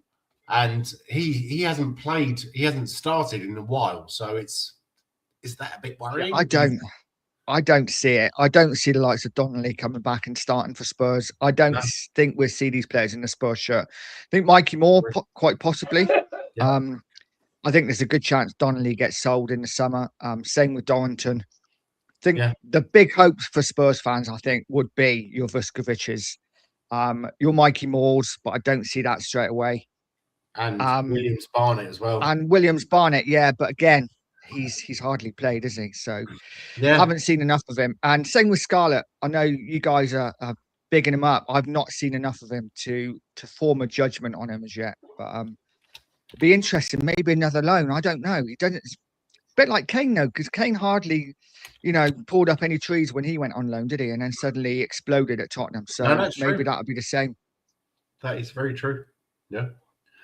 Right. So as we go on to this, we're gonna do a quiz today from the 2010-2011 season.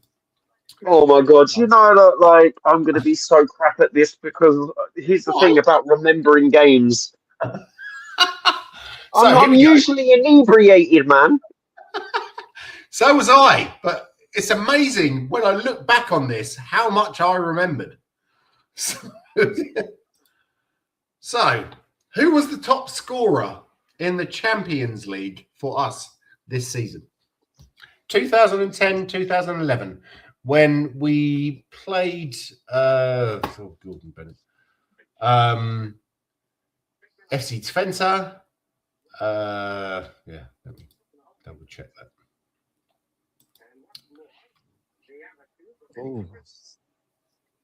Oh, it's gotta be Bauer. It's got to be Bauer, isn't it? Was he at Spurs? Yeah, Bauer was at Spurs. Yeah, it was.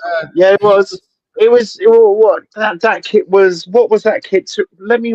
Here's the thing, because I'm a visual rememberer, right? So I've got to remember the kit that we were playing in. The 2010. Well, it was a Champions League. We were playing in that brown one, but I think we were in the white kit. And we're always that's really going to narrow it down, isn't it? We were in the white kit.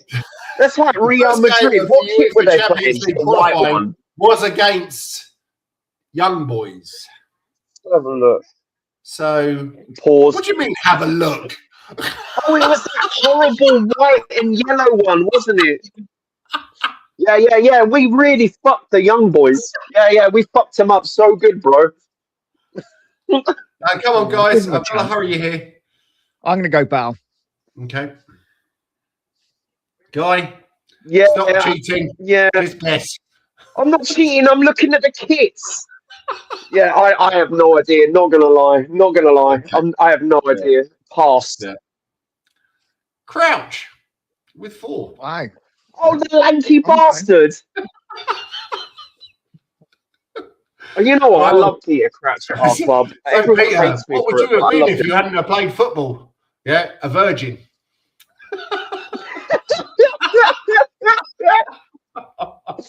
What he's fucking hilarious, that guy. He comes from what is he? He's southwest London. I think he's from Him and Ledley King. Him and Ledley King used to play in the cages where, like, I used to live in East London. Yeah, man. Okay, next one up. How many Croatian players did we have in the squad this season, and can you name them?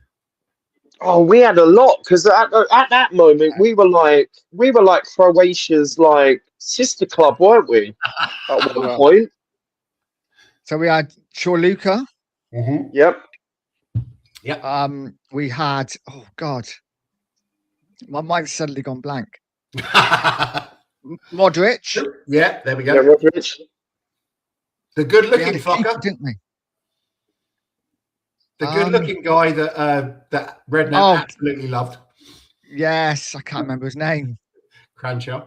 Signed him everywhere he went, didn't he? Played for Portsmouth and everything. What's his name? We had a keeper as well, didn't we? That was the one that I was expecting nobody to get. There wasn't I am very impressed. It didn't impress me though, but yeah.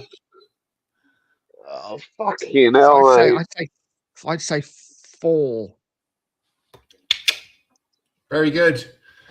Luka Modric, Cranky, Yeah. Charlie, Chorluka, and Pletikosa, who was the goalkeeper. Oh yeah, because everyone remembers that. Everyone remembers that. Oh, Nige did. Yeah. That's why I'm very impressed. We should do some more quizzes, I think, Nige. This is good. Yeah, definitely. I like a quiz. Yeah. Okay, which central defender did we sign this season who played for the Blue and Red Scum in London? Go on, Guy. I know it. Who's the blue and red scum? Well, Arsenal and Chelsea. Oh! I thought you meant like collectively. I was like, what team plays in blue and red? That never happens. All right. No idea. I'm so bad at these things. I'm not gonna lie. It was William Gallas. It certainly was. Bloody hell! It was good shit, man. I didn't. Hey, Nigel, at a quiz. You can say all the answers. I'll just be in the pub just drinking, mate. It'll be fine. If it's fine, you can carry the team. You're like our Robbie Keane you're our Robbie Keane of like the quiz world. Number 1 is Robbie Keane. Number 2 is Robbie Keane. Sorry. Where was Harry Kane on loan this season? God. What kind of question is that? He goes on loan everywhere. Yeah, but it's went on loan 2010, everywhere. 2011. I know, but oh my God. I know he went on loan like 5. No, he went on loan 7 times. He didn't actually he had a good loan spell at this club. Oh, it's got to be another London side, isn't it?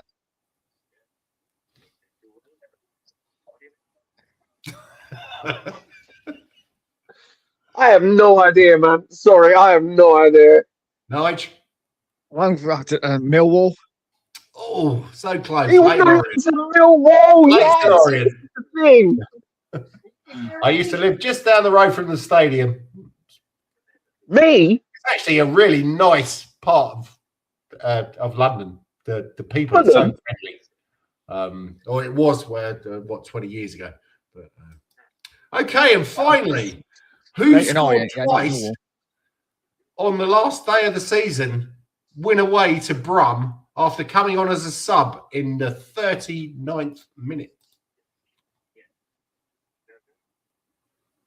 Last day of the season. Yep. Last day of the season. You want me to remember the last day of the season? One away at Birmingham. Oh God. This would be a total guess.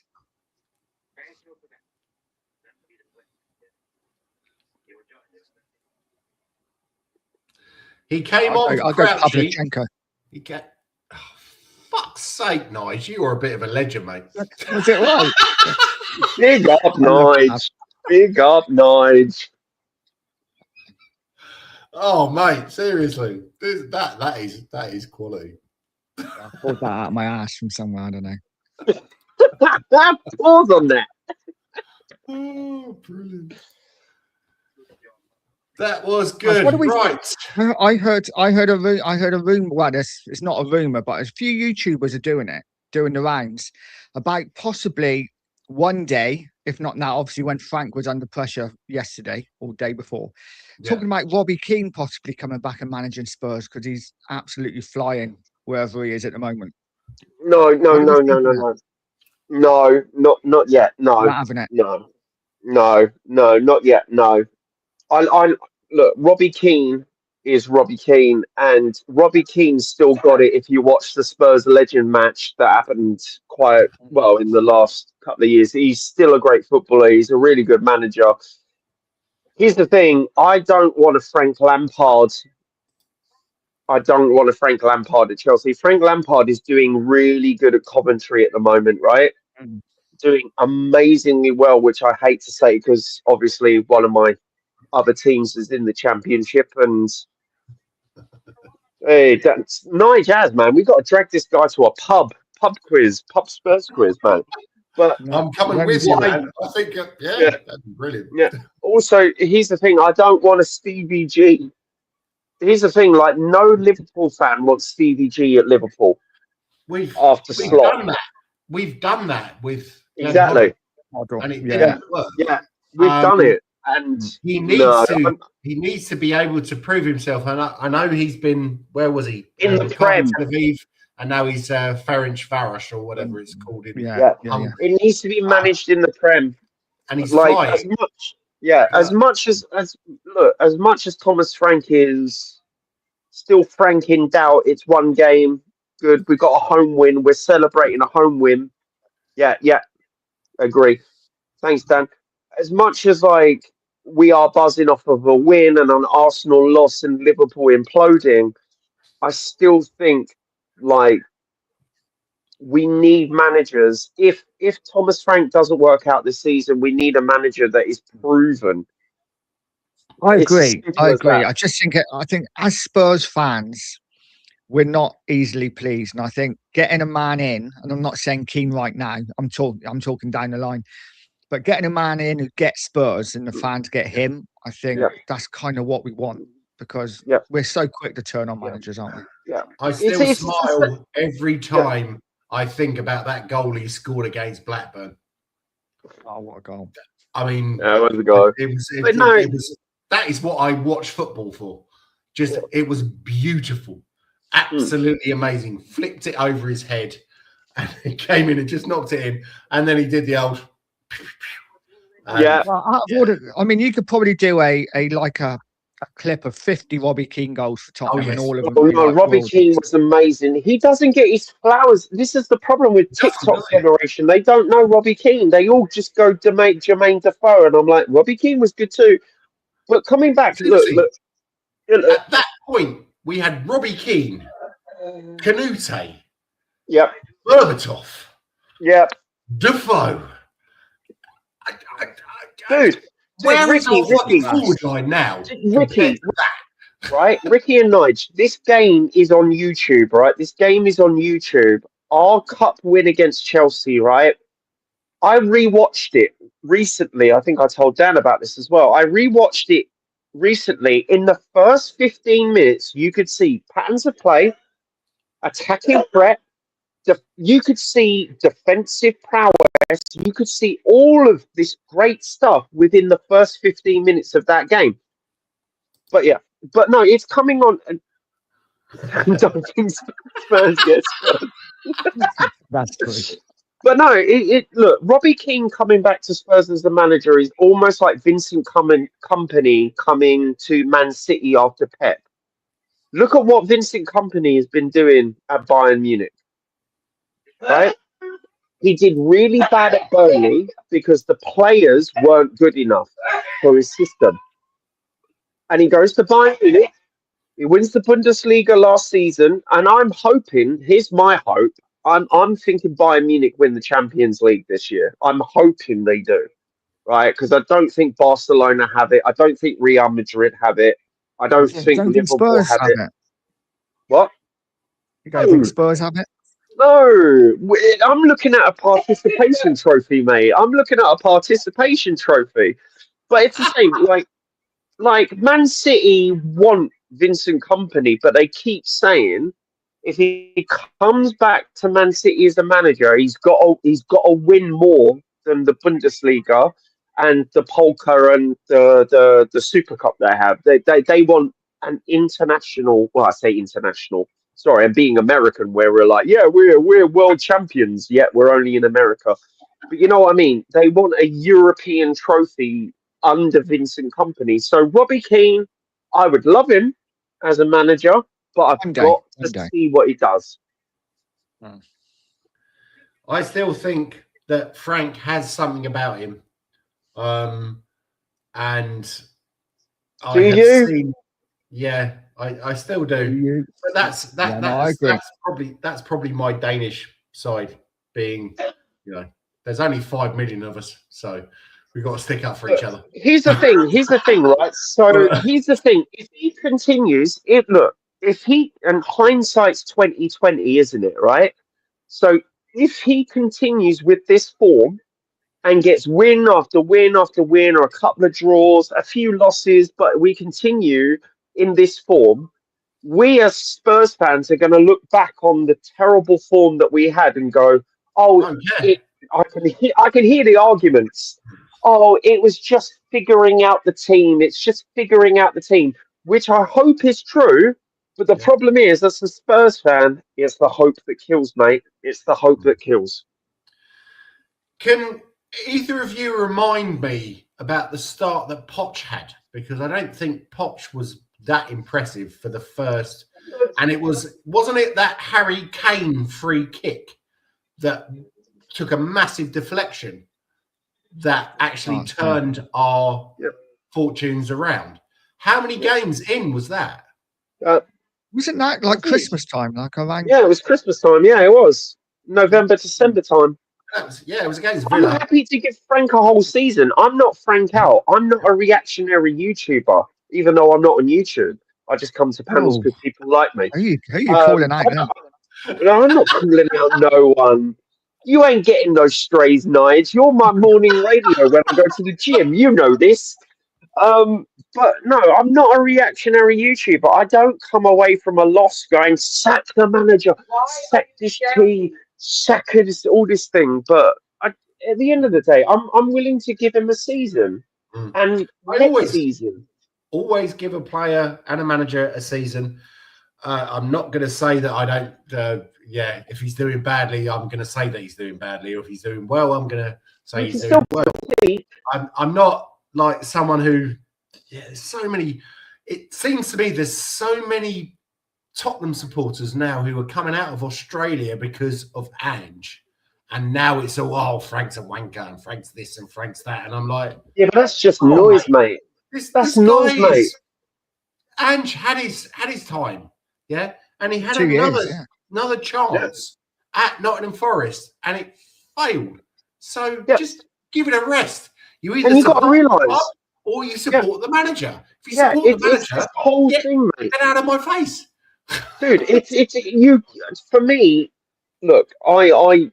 This is my personal thoughts, right? You give a manager 2 seasons. If he don't win nothing, fuck off, right? But he won something. Two seasons. Yeah. But the thing is, people look. At the end of the day, as a match-going fan, and my mum will attest to this, I went to pretty much every Ange game.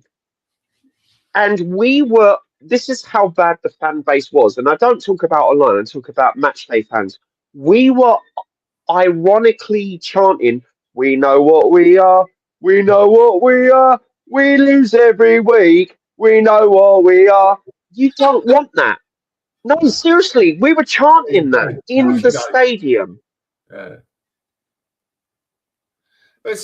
I've spoken to other Spurs fans in real life. None of this online business, no X, Twitter, or any of that shit. And going, I almost. Loads of people weren't even buying jerseys. They weren't buying merch. That's how toxic. And when people say toxic, I mean a negative aspect on Spurs. We were going to lose every week. You could just tell. I did rival YouTube shows every week going, we're going to lose. And we lost. We're going to lose. We lost. At least with this, we've got some hope. You know what I mean?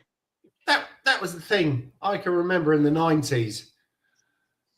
When was it? 96 or 98.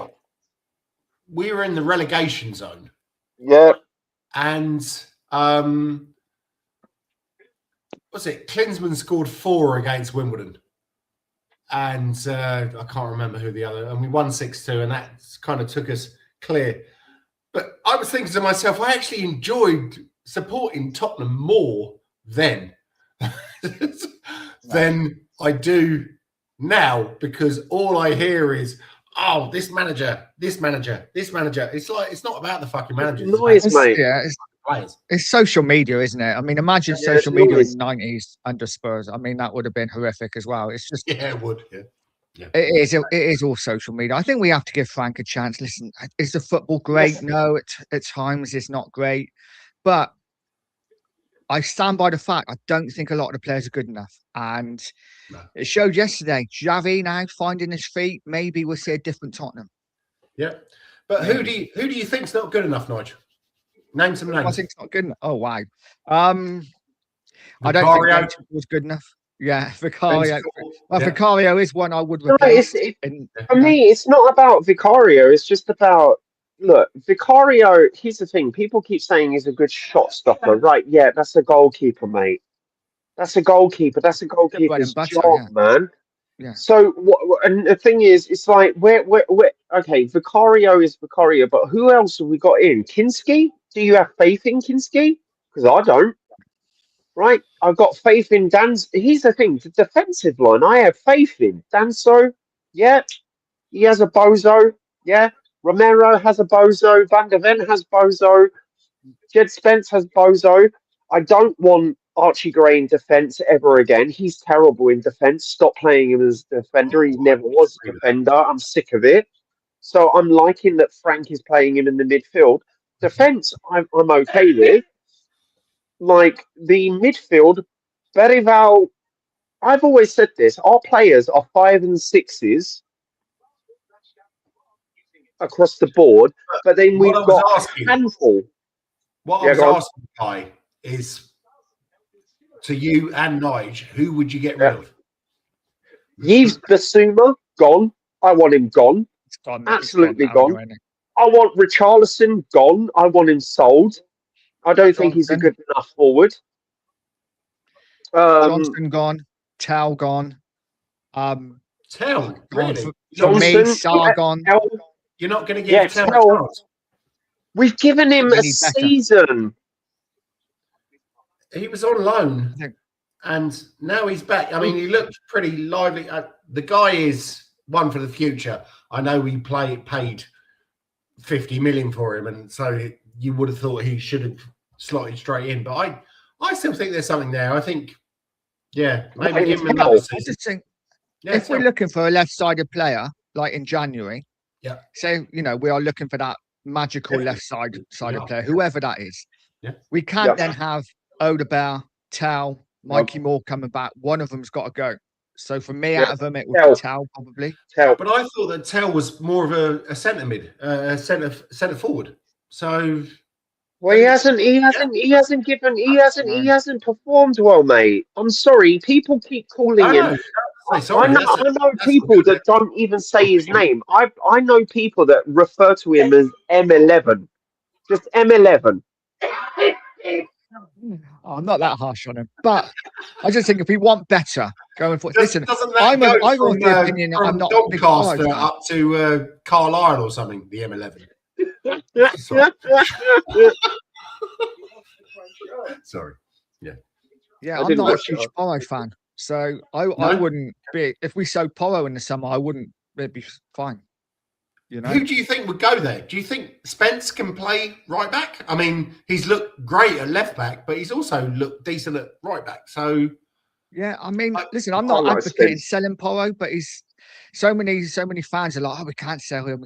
For me, there's only probably 3 players in the side that we can't sell, and that would be Van der Ven, Kudus, and I'm guessing maybe Romero. I'm on the fence with because take him or leave him. I think he's a nutcase at times, but Van der Ven and Kudus definitely, and Xavi. Yeah, I love Romero. He could have cost us yesterday. Yeah, I honestly think that to shore up our front final third attacking players, whatever you want to call them, use your lexicon as your mastery. It's just like, for me, Richarlison. Okay, goodbye. Richarlison just isn't cutting the mustard. To use an old school term, he's not cutting the mustard at all. I think Tell is not cutting the mustard. Tell hasn't really had that much of a chance, I don't think. No, and here's the thing: it's just that I just think look, let's face it, we have to admit there are two clubs that are kind of our sister clubs. Bayern Munich is literally our sister club. We sell and buy players and loan players to them. And then what we do is like big old sell to Real Madrid. And you got to think to yourself, coming from like the Luka Modric, Gareth Bale, Harry Kane's, that we can foster great players. Spurs have always been able to do that. People say we're a step-up club. I'm happy with that, as long as we get some trophies along the way. But who can we sell Richarlison to? Who can we sell him to? Like, where's he going? And I want Richarlison sold. I want Tell either to get more minutes or fuck off. Because it just, to me, he has not shown. Sorry, Tell has not shown why he should be at Spurs. Sorry, Tell, if you're watching this, get fucking better. You know what I mean? Who would you sell, mate? Who would you sell, Ricky? Who would I sell? I definitely Because we've agree got to with sell some Nige. players, mate. I definitely agree with Nige that I get rid of Porro. And apparently, what's his name? Vic is not happy in London. Well, you are more than welcome to go back to Italy then, mate. Yeah. I just think when players have a stinker and then come out attacking the fans or attacking other players, yeah, you don't have the right mentality. You need to go. Obviously, Basuma. I'd like to see Richarlison go. Basuma's got to go, man. Basuma's got to go. Stop with this fake injury shit. Just come out and say he's shit and we're selling him because he's terrible at Spurs. I'd like to give Tell another few months because I think there's something there. I don't know why I think that, but it just is what it is. What I'd also like to say is what we really need is a left-sided attacking player. I don't know if it's going to be a left winger or if it's going to be a left attacking midfielder. I get you, because here's the thing. Who's it going to be? Who can we get? Who's good enough? I love Jed Spence. But he is almost like playing as a left winger sometimes, and I don't like that. He was great yesterday, though. Yeah. He was brilliant yesterday. Man of the match. I'm not taking away from him. I think, and people laugh at me. People say to me, like, I say to him, he's going to have a Spurs impact as Gareth Bale. I see an amazing player with him. But when you're talking about left wingers, the thing is, I know, yeah, no one does. It's fine. Again, it is what it is. It is what it is, mate. I wanted to score a goal. He nearly scored, man. Come on, man. But as a left winger, everyone, Nigel backed me up on this, on everyone on social media and everyone that I know as a Spurs fans, like, get Semenyo, and I'm just like, I'm just hesitant on that. I'm just hesitant. How many good seasons has he had? Is it 2 now or 1? Last season, yeah. He's obviously this season he's doing okay. And also, dropped off a bit, haven't they, just recently? Yeah. And also you've got the Ghanaian thing with Kudos and Semenyo. So they might actually have some chemistry. I think Semenyo is about as Ghanaian as I am because he grew up in North London. So, I know. Kudos actually was born in the diaspora teams are a bit wacky as they are, but look, if we do get Semenyo, I'll back him. Do I want Semenyo? No, I didn't even want Eze. Nige, you know this. I didn't want Eze. I was like, Eze's too old. Eze's too old. Who would be your choice? Oh. And you can't say Cristiano Ronaldo or Lionel Messi. No. Sorry. I know. It's just that left wing. It's one of those things that I could write an essay on. Like, I really can't think. I can't pick a player. Here's the thing. If you were to tell me you could pick a winger and you got to pick them, I look, we missed Tony a trick Galvin. with Elise. No, Tony we Galvin. missed. Only Galvin, yeah. We Galvin. missed a trick. We missed a trick with Elise, and we should have got Elise. I love It's Elise. never coming to us though. If I if know. Bayern Munich We're come talking knock about it, perfect yeah, world. we'll We're talking knock about a them. perfect world, mate. We're Yeah. talking about a perfect world.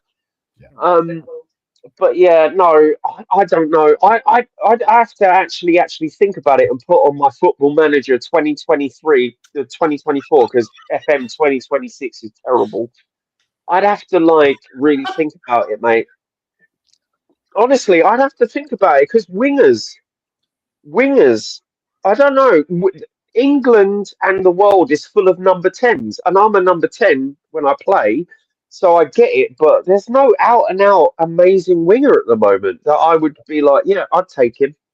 I've always been a number 2, but that's because I spent most of my time in the toilet. But anyway, Quickly moving on. moving Okay, to swiftly the free on. gags now.